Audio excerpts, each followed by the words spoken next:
ഇന്ന് നമ്മൾ യാത്ര തിരിക്കുന്നത് ജെറാനിലേക്കാണ്. മക്കയിൽ നിന്ന് ഏകദേശം 27 കിലോമീറ്റർ ദൂരമുള്ള ജെറാൻ എന്ന കൊച്ചു ഗ്രാമം.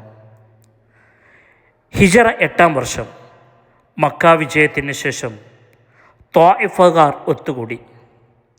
അവർ തീരുമാനമെടുത്തു, മുഹമ്മദ് സ്വല്ലല്ലാഹു അലൈഹി വസല്ലം തങ്ങൾ മക്കയും മദീനയും തൻ്റെ അധീനതയിലാക്കി. ഇനി മുഹമ്മദിൻ്റെ അടുത്ത ലക്ഷ്യം ത്വാഇഫിനെ അവരുടെ അധീനതയിലാക്കുകയാകും. നാം പണ്ട് മുഹമ്മദിനെ കല്ലെടുത്തെറിഞ്ഞവരും ഓടിച്ചവരുമാണ്. ഒരിക്കലും മുഹമ്മദ് പ്രതികാരം ചെയ്യാതെ നിൽക്കില്ല എന്ന് ത്വാഇഫുകാർ കരുതി. അവർ തങ്ങളുടെ ചുറ്റുമുള്ള ഗോത്രങ്ങളെയെല്ലാം വിളിച്ചുകൂട്ടി.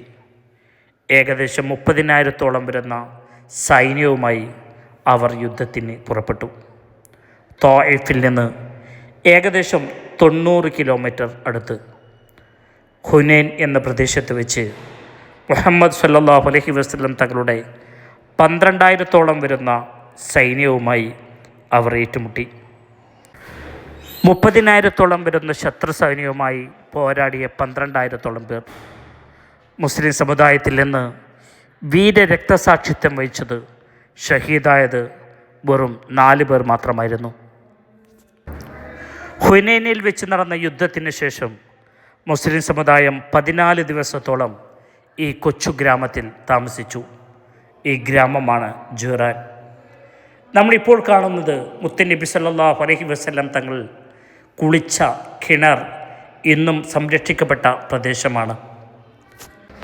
മുത്തുനബി സല്ലല്ലാഹു അലൈഹി വസല്ലം തങ്ങൾ ജീവിതത്തിൽ 4 ഉംറകൾ മാത്രമാണ് നിർവഹിച്ചത്. അതിൽ ഏറ്റവും പ്രധാനപ്പെട്ട ഉംറ നിർവഹിക്കപ്പെട്ടത് ഈ ജെറാനിൽ നിന്ന് യാത്ര തിരിച്ചാണ് എന്നും ഇവിടെ നിന്ന് ഇഹ്റാം കെട്ടിക്കൊണ്ടാണ് എന്നും ചരിത്രത്തിൽ കാണാം.